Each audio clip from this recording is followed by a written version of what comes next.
What kind of fingerprint did the bench have, specifically Dante, Naz, and Nikhil on this one? I mean, huge. I mean, you can see their plus minus. I mean, 33, 33, 22. They continually get us kick started into the game. We got to find some rhythm with our starting group. But our bench has been huge, and those guys, they're all, I'm lucky. I have 8 starters. It's really, we're spoiled for choice there. So. Chris, you said before the game, just like looking for more of the intensity. Yeah. I mean, it seemed like the second quarter, did that start to pick up Yeah. and get to the level that you expect? Yeah, absolutely. I thought, we started the game a little indifferent. Thought the intensity was there defensively. We, just offensively, we couldn't get anything going, and then they turned it into some runouts. And when we did get some stops early on, they got, I think 3 of the first 5 misses back, so that didn't help. But once we shored that up, it was better. And then we just our defense kind of grew and grew.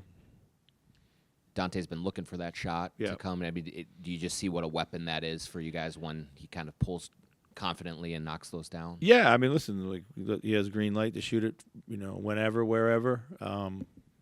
I'd like to, continue to see him even be more aggressive when he gets into the paint. I think he's got opportunities there too. So. Speaking of that second quarter, Chris, the first 7 minutes you really kind of pulled away. You were plus 11 when Ant was on the bench. What did you notice in that stretch that was really working well for you guys?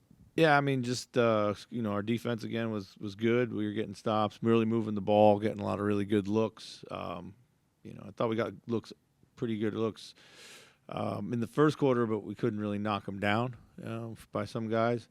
And then we started to connect on them. But, yeah, just the ball movement, the pace, the purpose was really good.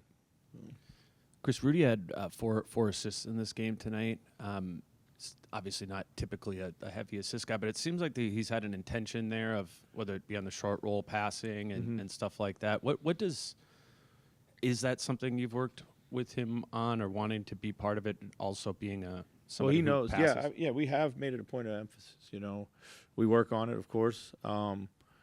Teams. Some teams will have, in the past have dared us to throw it to Rudy in those situations. We know that for us to be a complete team, we have to be able to make those plays. And Rudy's done a really good job of making the next play out of it. So it's just one of those kind of sequences of trust, and we're seeing, the benefits of it. I thought we saw a lot of those good opportunities in the playoffs too. So Naz and Dante each went over 14 minutes in the first half without a sub. When you have guys going like that, do you have a length of time at which you want to sub them out, or you just try to ride them as long as they want to go? I mean, Dante played for Tibbs, so I think he played 30-some minutes straight at one point, or 48 even. So he's got a big gas tank. And, I think that's probably the most we've played, guys, about 14 minutes. Sometimes play a quarter and go through. So, but, yeah, we're mindful. But, we have that type of team. Guys are playing well. You want to keep riding them. So, I mean, nobody really logged over 30 minutes tonight. It's still a challenge for me to get a solid ninth guy in there, but that's coming. You've talked a number of times about the starters needing to get a rhythm. What is arrhythmic about them right now, do you think, in terms of why aren't they as fluid as you would expect them to be?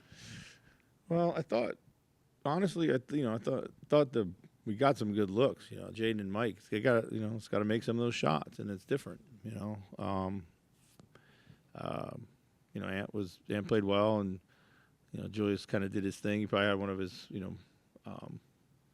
more inefficient nights tonight, but still, I thought his presence was out there, his physicality, his battle, his defense. So they, offensively, we didn't make some shots by guys who had some open looks, and we just got to step up and make those. So every night it's a little bit of a different thing. Sometimes it's like flow wasn't there, defense maybe, so it doesn't give us a chance to get out and run. That team's got to run a little better, I think, too. Maybe get some easy stuff, particularly early in the game. But there's like a hesitancy to push it, so we gotta we got to address that. And one thing I think can help there is maybe Julius. Just Julius brings it more in that group. So. And on defense, is the rhythm getting there faster, and is it more just a matter of just maintaining intensity and getting familiarity? Yeah, I think we'll see. We got to stack these type of defensive efforts on top of each other. Early part of the season as a coach, like you're not sure what to trust about your team yet. So you know what's in them, but you have to see it all the time to really trust it. So, but that was our most sustained effort. So that's a good start. We talked a lot about that today and how it needed to be like that. So. Coach, Rob got kind of extended 8 minutes tonight. I wonder just what your impressions were on kind of his first long stretch of minutes.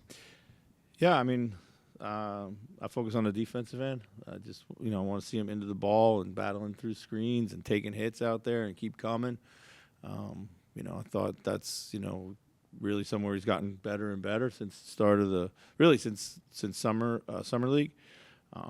And then you see the game. He's got a lot of skill, and I thought he really got off the ball and didn't force it, and made really good decisions, and played in the flow, and that's really, really important. So.